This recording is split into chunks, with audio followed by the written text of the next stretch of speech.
Khususnya kitab Torah, tidak ada informasi secara terang-terangan menyebutkan. Apakah benar di Taurat dan Injil tidak ada menceritakan Nabi Ibrahim dibakar? Tentang Nabi yang dibuang, seolah-olah dibuang ke Sungai Nil, kemudian diselamatkan, dan Nabi tersebut sewaktu dipelihara oleh istri Fir'aun dan disukai, disenangi oleh Fir'aun, ternyata masih bayi saja menarik jenggotnya Fir'aun sehingga murka. Akhirnya lidahnya tidak lancar berbicara karena murkanya Fir'aun. Bagaimana bisa terjadi seperti itu sehingga bekerja sama dengan Nabi Harun? Ya, ini kisahnya. Lepaskanlah kekakuan dari lidahku, supaya mereka mengerti perkataanku. Doa Nabi Musa As itu tertuang dalam kisah Nabi di surat Taha ayat 25-28. Allah tidak serta-merta mengabulkan doa Musa As dan malah mewahyukan pada Musa untuk mencari teman dakwah. Maka dari itu, Allah mengutus. Allah tidak serta-merta mengabulkan doa Musa As dan malah mewahyukan pada Musa untuk mencari teman dakwah. Maka dari itu, Allah telah mengutus Nabi Harun Fasih dalam berbicara untuk menemani dakwah Nabi Musa. Secara logika, memang kecerdasan istri-istri Fir'aun itu luar biasa. Salah satu di antaranya ketika ingin membunuh sang bayi, diberikan pilihan. Karena beliau itu masih bayi, tidak mengerti mana yang baik, mana yang buruk. Maka sediakanlah roti dengan api. Secara ilmu psikologi, yang namanya anak pasti senang dengan sesuatu yang menyala dan bergerak-gerak. Daripada benda diam, yang namanya roti disimpan kan diam. Sedangkan api di samping mengeluarkan sinar juga bergerak-gerak. Dan akhirnya diambil api dan dibakar. Apa yang terjadi? Ini berhubungan dengan firman Allah di dalam Al-Quran. Kita dengarkan. Apabila Musa memilih roti berarti ia bayi yang cerdas, tetapi apabila Musa memilih bara api berarti ia seorang bayi yang tidak mengerti apa-apa, ujar istri Firaun. Meskipun agak sangsi dengan pendapat istrinya, namun Firaun menyetujui usulan tersebut. Ketika roti dan bara api telah tersaji. Di depan Musa kecil, Allah sesuai mengutus malaikat Jibril untuk menepis tangan Nabi Musa untuk memilih bara api dan memakannya. Secara kejiwaan anak, sepintas saja kita sudah mengetahui bahwa anak itu seperti yang kita uraikan berikut ini. Dalam menyelesaikan suatu masalah diperlukan sebuah logika yang bisa diterima semua pihak. Nabi Musa tidak langkar berbicara karena mulut terbakar inilah yang kemudian jadi perbincangan sepanjang abad. Sekali lagi, dalam menyelesaikan suatu masalah diperlukan sebuah logika yang bisa diterima semua pihak. Nabi Musa tidak lancar berbicara karena mulut terbakar inilah yang kemudian jadi perbincangan sepanjang abad, lintas bangsa, lintas bahasa. Mungkin topiknya tentang isu bahwa surat Al-Fatihah di Al-Quran itu diduga merupakan tiruan dari kitab suci sebelumnya. Sekarang kan lagi gencar ya di Asia terutama yang menerjemahkan doa-doa masa lalu.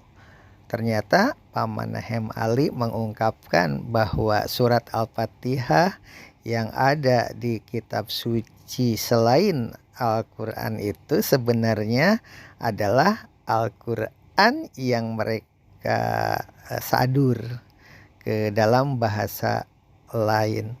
Begitu juga dengan para mantan pendeta seperti yang dari Manado itu. Ustadz Kainama mengatakan bahwa memang benar di Injil itu ada surat Al-Fatihah, tetapi penggalan-penggalan dari berbagai surat Setelah dikupas ternyata dari surat ayat yang bertebaran itu dirangkum sedemikian rupa dan menjadi kalimat Al-Fatihah, bukan kalimat Al-Fatihah satu surat kemudian klek persis seperti itu. Nah, ini kayaknya barulah seru ya. Ternyata Pak Manahem Ali dengan kain nama aja sudah beda tanggapannya, persepsinya. Dan bagi kita semuanya patut diakui, ternyata Injil dengan Al-Quran itu juga sejalan. Buktinya surat Al-Fatihah saja seperti itu ya.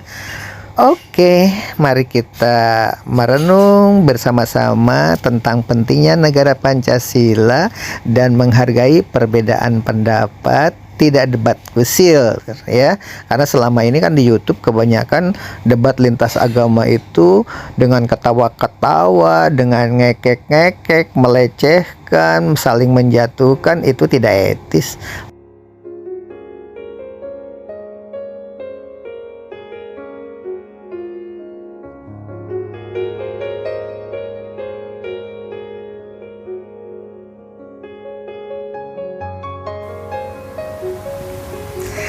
Jadi tidak benar kalau ada orang yang mengatakan bahwa Al-Quran itu hanya meniru dari kitab-kitab suci sebelumnya. Ternyata kisah Nabi Ibrahim dibakar hanya ada di dalam Al-Quran yang berbunyi. Sementara Pak Manahem Ali, Dr. Manahem Ali mengatakan kan seperti itu. Nah, hal-hal seperti inilah yang harusnya didiskusikan. Seperti Pak Bambang Nursena itu kan kalau berbicara panjang lebar, berputar-putar, pada akhirnya mengambil keputusan seperti itu seolah-olah untuk pendukungnya sampai mangut-mangut dan enak tidur katanya setelah mendengarkan ceramahnya Pak Bambang Nursena. Tetapi mengapa Pak Dr. Bambang Nursena itu menurut pengakuan beberapa orang yang sudah berupaya untuk mempertemukan antara Dr. Manahem Ali dengan Pak Bambang itu selalu gagal.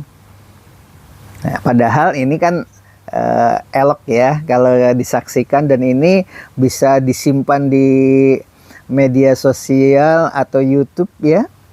Dan nanti setelah mereka almarhum dua-duanya, tetap perdebatan itu akan seperti kisah-kisah di dalam kitab suci seperti zaman Rasulullah dulu, zaman Nabi Muhammad ya.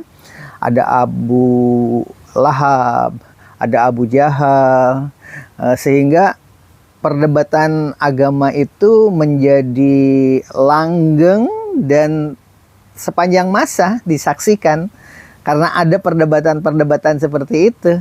Tapi kalau monolog, ceramah, cerita-cerita menurut kitab suci bahwa ada bunyi seperti ini, begitu, terus saja begitu. Beda dengan perdebatan antara umat lintas agama dengan keyakinannya masing-masing berdasarkan catatan tertulis daripada monolog yang disampaikan secara narator saja. Oleh sebab itu, sebaiknya Pak Bambang Nursena dengan Pak Manahem Ali itu bertemu untuk kita renungi ya, ngaji filsafat di situ.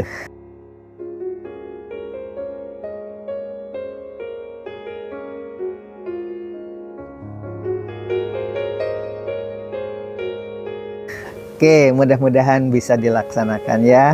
Demikian, wassalamualaikum warahmatullahi wabarakatuh.